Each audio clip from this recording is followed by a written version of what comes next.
आज कांग्रेस और आम आदमी पार्टी, अरे 30 सेकंड बोलूंगा, और कांग्रेस और आम आदमी पार्टी ज्वाइंट प्रेस कॉन्फ्रेंस करती है। सिर्फ एक बात कैसा लग रहा है पंकज जी आपको ये देख के बोल लूं कि कांग्रेस और आम आदमी पार्टी जो ज्वाइंट प्रेस कॉन्फ्रेंस करती है, कभी मतलब कांग्रेस को दिल्ली और पंजाब से नपेटने वाली पार्टी के साथ कांग्रेस के नेता बैठ के प्रेस कॉन्फ्रेंस करते, कैसा लगता है आपको? लगता है ऐसे आप बीजेपी को टक्कर दे पाएंगे? कांग्रेस पार्टी ऐसे बीजेपी को टक्कर दे पाएगी?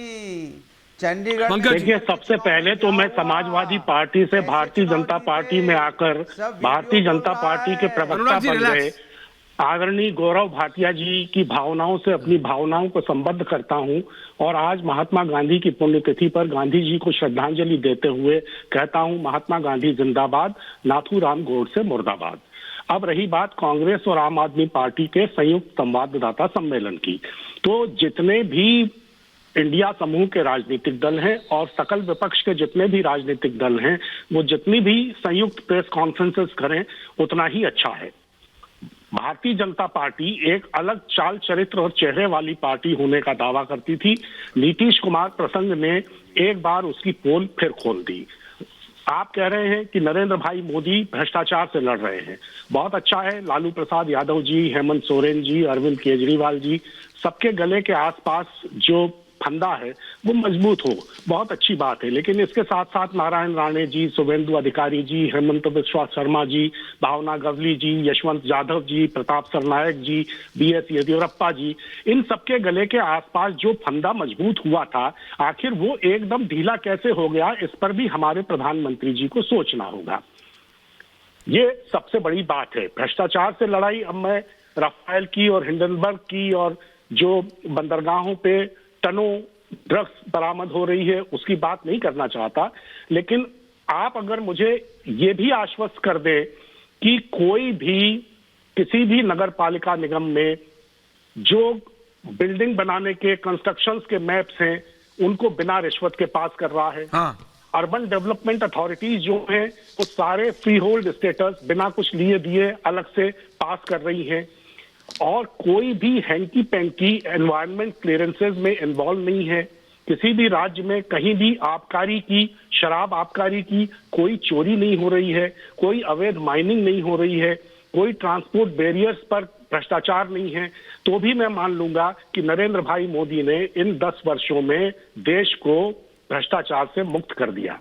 अरे किसी भी थाने पे जाइए और देखिए कि क्या वो एक चैरिटेबल और जेनरस असिस्टेंस के लिए काम कर रहे हैं। तो ये तो हालत इस देश की है, और ऐसा नहीं है कि नरेंद्र भाई मोदी को ये पता नहीं है, वो अच्छी तरह जानते हैं कि देश में हर स्तर पर भ्रष्टाचार की स्थिति क्या है। लेकिन भ्रष्टाचार से लड़ाई उनका मकसद नहीं है। उनका मकसद है कि जो मेरा है वो तो साफ सुथरा है, और अगर कोई दूसरा थोड़ा भी बहुत इरेगुलरिटीज में फंसा हुआ है तो उसके आसपास, उसके गले के आसपास का फंदा मजबूत कर दो। तो ये पक्षपात पूर्ण कार्रवाई पूरा देश देख रहा है, और किस तरह चुनावों के नजदीक आते ही ये सब गतिविधियां तेज हो जाती हैं, ये भी 10 साल में बहुत बार सामने आ चुका है। तो इसलिए हम इस पर विचार करें कि आखिर एक प्रधानमंत्री को किस तरह पूरी तरह ये कौन विचार करेगा? पंकज जी एक सेकेंड, पंकज जी, अगर देश की जनता को दिक्कत होती है, एक सेकंड, नहीं Pankaj ji, you keep on analysing, but that analysis, जो आप जितना भी आपका मतलब एनालिसिस है वो पूरी तरह गलत साबित होता है। आप हैं वरिष्ठ पत्रकार, मैं उसको, लेकिन देखिए ना, अगर जनता को सचमुच दिक्कत होती नरेंद्र मोदी से या फिर बीजेपी से या फिर गौरव भाटिया की पार्टी से, however you want to explain that, तो वो उनको नहीं जिताते ना। कांग्रेस जितना भी आप एनालिसिस करते, देखो मोदी गलत है, मोदी ने ये नहीं किया, मोदी ने वो नहीं किया, उतना तो आप खत्म होते जा रहे हैं। राहुल गांधी एक लौते नेता है, वो जितनी यात्रा निकालते हैं उतने लोग उनसे छिटकते जाते हैं। बिहार आए, बिहार आने से पहले नीतीश कुमार चले गए। आप समझिए पंकज जी, एनालिसिस से इलेक्शन नहीं जीता जाता। आपको जनता को समझाना पड़ेगा, जिसमें आप फेल होते हैं। कांग्रेस पार्टी फेल होती है। गौरव भाटिया क्विक रिस्पॉन्स, उसके बाद अनुराग भदौरिया आ रहा हूं आपके पास। Gaurav Bhatia quick response to Congress and then coming to you. आ जाना प्रभु, तो जाऊंगा कहां? प्रभु आ जाना जी, भाग जा रहे हो। पहले तो कांग्रेस का प्रवक्ता भाग रहे हो, चूहा बन जाता है, आपकी इस चर्चा पे आता ही नहीं है। लेकिन पत्रकार का मैं सम्मान करता हूं, वो कांग्रेस के पक्ष की बात कर रहे थे तो उनको सह सम्मान एक बात कहता हूं, कांग्रेस पार्टी का खुद डायलिसिस हो रखा है। जिसका हो जाता है डायलिसिस वो नहीं करता है राजनीति का एनालिसिस। पहले अपनी पार्टी को वेंटिलेटर से हटाए, उसके बाद आए। और क्योंकि बात भ्रष्टाचार पे है, आप बताइए 351 करोड़ रुपए नगद धीरज साहू के घर से और ठिकानों से पकड़ा गया। क्या सोनिया गांधी बोली थी, राहुल गांधी खड़गे जी बोले थे? नहीं बोले थे, क्योंकि भ्रष्टाचार की मम्मी अगर कोई है, भ्रष्टाचार की जननी कोई है, तो वो कांग्रेस पार्टी है। और इसीलिए कांग्रेस पार्टी ने अपने समय में सीबीआई को पिंजरे का तोता बनाया। अब वो तोता बाज बना है, भ्रष्टाचारियों को काट रहा है। और ये बात भी मैं पंकज जी को सह सम्मान बताता हूँ। राहुल गांधी की हालत तो ऐसी है, शोले एक पिक्चर थी, उसमें जेलर था असरानी, वो कहता है आधे दाएं जाओ आधे बाएं आओ और बाकी मेरे पीछे। तो पीछे कोई है नहीं, लेकिन वो अपना मंत्र मुग्ध है। उनको लगता है कि वही सबसे बड़े नेता है। भारत तोड़ो यात्रा जब से शुरू हुई, मिलिंद देवरा चले गए, ममता बनर्जी ने कहा पश्चिम बंगाल में अकेले चुनाव लड़ेंगे, भगवंत मान ने पंजाब में कहा अकेले चुनाव लड़ेंगे, नीतीश कुमार चले गए।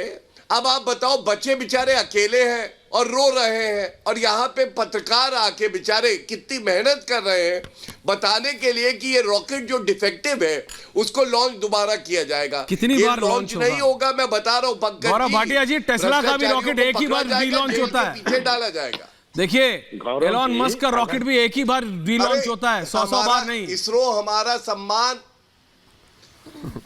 ये इसरो भी नहीं लॉन्च कर पाएगा। ये रीलॉन्च का प्रोसेस चले ना। अनुराग भदौरिया, राहुल गांधी का डिफेक्टिव लॉन्च है। अनुराग भदौरिया, अनुराग जी बोलिए। अखिलेश यादव ने पहली लिस्ट जारी की है। अच्छी बात है। हाँ बोलिए। अच्छी बात है, बोलिए गुरुजी। अच्छी बोले दीजिए। अच्छी बात है, हसरानी का जिक्र हुआ। हसरानी कौन है ये सबको पता है, इसलिए हम उसमें डिबेट में ज़्यादा नहीं जाएंगे। सवाल ये उठता है कि बड़ी आश्चर्य की बात है, आप भ्रष्टाचार की बात कर रहे थे, लोकतंत्र की बात कर रहे थे, संविधान की बात कर रहे थे, ऐश्वर्या जी भी चिल्ला रहे थे कहाँ है देखिए किस तरह का भ्रष्टाचार हुआ, बीजेपी के प्रवक्ता भी तमाम गिना रहे थे। भैया चंडीगढ़ के मेयर के बारे में थोड़ा बता देते। अगर ऐसे ही चुनाव जीतना है, मेरी मर्जी, मैं चाहे कैसे भी स्टांप लगा के जीत जाऊं, मेरी मर्जी। जब मर्जी आपको चलानी है, अपने ही आदमी को प्रेसिडेंट ऑफिसर बनाना है, उसी से स्टांप लगा के जीत जाना है और खींच के लाके जल्दी बैठा देना है कुर्सी पे, तो भैया ऐसे जीतने को जीतना बोलते हो क्या? ये लोकतंत्र है क्या? ये लूट तंत्र नहीं दिखाई दे रहा है आपको? ये जिम्मेदारी क्या सरकार की नहीं होती है? और मैं तो सर्वोच्च न्यायालय से अपील करूंगा आपके माध्यम से, ऐसे लोगों पर कार्रवाई कीजिए जो लोग हमारे संविधान और लोकतंत्र का मजाक उड़ा रहे हो। इस तरह से क्या मेयर जीतेगा कोई? आप मेयर जीतने के लिए अगर ये सब कर रहे हो तो सोचो आप और दूसरे चुनाव जीतने के लिए क्या क्या करोगे। मेयर नहीं जीत पा रहे हो आप, मेयर जीतने के लिए आपको हथकंडे अपनाने पड़ रहे हैं। सोचो आप, शर्म आनी चाहिए भारतीय जनता पार्टी को कि मेयर जीतने के लिए हथकंडे अपना रहे हैं। हिम्मत होती तो आप जीतते ना, डंके की चोट पे जीतते और सबके सामने जीतते। मेयर जीतने के लिए आप इतने हथकंडे अपना रहे हो। पूरा हिंदुस्तान ने देखा, पूरा हिंदुस्तान इस पे चर्चा कर रहा है, गली गली में चर्चा हो रही है, चौराहे पे चर्चा हो रही है, हर गांव हर मोहल्ले में चर्चा हो रही है। क्या बात कर रहे हैं? गौरव भाटिया, चर्चा ही नहीं है टीवी डिबेट में कहीं, पूरे टीवी डिबेट में कोई मेयर पे चर्चा नहीं। अगर कहीं अपोजिशन की सरकार होती और विपक्ष की सरकार होती तो अभी यही चिल्ला रहे होते सारे के सारे खड़े होके, देखिए कैसा लोकतंत्र लूट तंत्र बना हुआ है, देखिए यहाँ बिहार में क्या हो रहा है, देखिए यहाँ पश्चिम बंगाल में क्या हो रहा है, देखिए ममता जी क्या कर रही है, क्या नाटक किया जाता। आज कहाँ चला गया वो सब? कोई मैं उत्तर दे दूं। पहले उनकी एक्सरसाइज के 3 सेट तो जाने दीजिए। खबर गायब, और जो बीजेपी प्रवक्ता बोलने को तैयार नहीं। इससे ज्यादा शर्म की बात तो नहीं हो सकती कोई।